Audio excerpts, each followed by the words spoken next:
Tension in the air. Elgin Jenkins, Mrs. Otas, exposing Packers free agency. Mistake the atmosphere in Green Bay is starting to heat up hand. We're not talking about the summer. Elgin Jenkins holdout during organized team activities, OT, sheds new light on what already seemed like a miscalculation. This offseason, the Packers' expensive investment in guard Aaron Banks. Every action generates a reaction. And in the world of the NFL, those reactions often occur behind the scenes, away from the spotlight until they're no longer muted.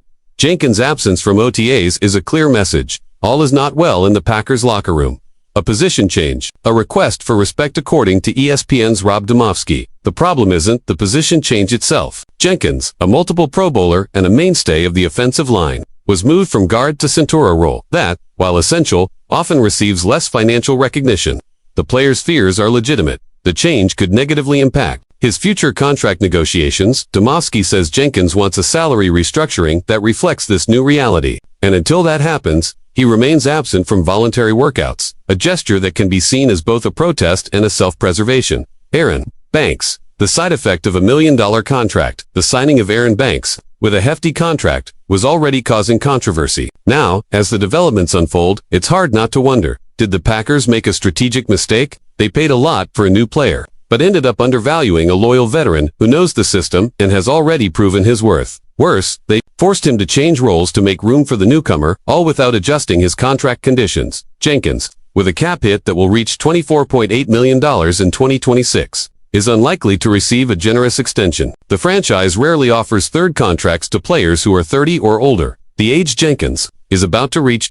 In the meantime, young talents like newly signed Anthony Belton could have filled the void on the offensive line, or the team could have sought a replacement for Josh Myers in the draft. Instead, the Packers took an expensive gamble, and now they are facing the consequences.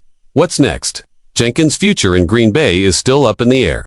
There could be a renegotiation or even a repositioning of expectations. But one thing is certain, paying more for a newcomer while moving a valuable veteran to a less prestigious position is a risky formula, and reality is already knocking on the franchise's door.